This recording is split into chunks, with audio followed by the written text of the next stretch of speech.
ఏపీలో YCP MP విజయసాయిరెడ్డికి దేవాదాయ శాఖ సహాయక కమిషనర్ ప్రస్తుతం సస్పెన్షన్ లో ఉన్న కళింగిరి శాంతి భర్త మదన్ మోహన్ కి మధ్య వివాదం మరింత ముదిరింది. వైసీపీ ప్రభుత్వ హయాంలో తనని మోసపూరితంగా అమెరికా పంపించి తన భార్య శాంతితో సాయిరెడ్డి అక్రమ సంబంధం పెట్టుకున్నారంటూ మదన్ ఆరోపించారు. దీనిపై స్పందించిన శాంతి తన మాజీ భర్త ఆరోపణలు నిజం కాదని ఖండించింది.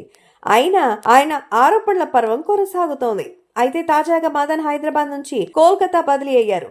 విజయసాయిరెడ్డితో తన భార్య శాంతి అక్రమ సంబంధం, దీనిపై తాను చేస్తున్న పోరాట నేపథ్యంలో ఇండియన్ ఇన్స్టిట్యూట్ ఆఫ్ ప్యాకింగ్ లో అసిస్టెంట్ డైరెక్టర్ గా పనిచేస్తున్న తనని హైదరాబాద్ నుంచి కోల్కతాకు బదిలీ చేయించారని ఆయన ఆరోపిస్తున్నారు. ఇదే ఆరోపణలతో మదన్ తాజాగా మంత్రి నారా లోకేష్ ను ప్రజా దర్బార్ కు వెళ్లి కలిశారు.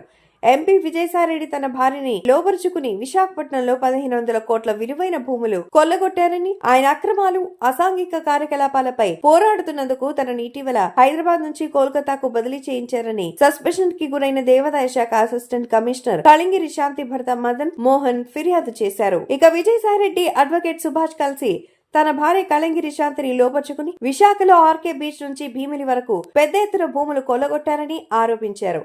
అలాగే తనను ఏమార్చి అమెరికా పంపిన విజయసాయి తర్వాత తన భార్య శాంతితో రహస్యంగా సహజీవనం చేసి మగబిడ్డను కన్నారన్నారు. తాను స్థానికంగా లేని సమయంలో బిడ్డకు విజయసాయిరెడ్డి తండ్రిని గట్టిగా విశ్వసిస్తున్నట్టుగా తెలిపారు.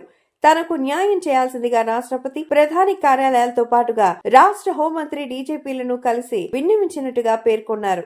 ఇప్పటి వరకు తనకు న్యాయం జరగలేదని, విజయసాయిరెడ్డికి DNA పరీక్షలు నిర్వహించిన శాంతికి కలిగినటువంటి బిడ్డకు తండ్రి ఎవరో తేల్చాలన్నారు. గత ప్రభుత్వ హయాంలో శాంతి అసిస్టెంట్ కమిషనర్ గా పనిచేసిన కాలంలో 20 కోట్లకు పైగా అక్రమాస్తులు సంపాదించిందని, కుంచిరపల్లిలో 44 కోట్ల విలువైన విల్లా, జగన్ ఇంటి సమీపంలో 3 కోట్ల విలువైన ఇల్లు, విశాఖ సాగర్ లో ట్రిపుల్ బెడ్రూమ్ ఫ్లాట్ తో పాటు ఆమెకు విలాసవంతమైన కార్లున్నాయని మదన్ ఆరోపించారు.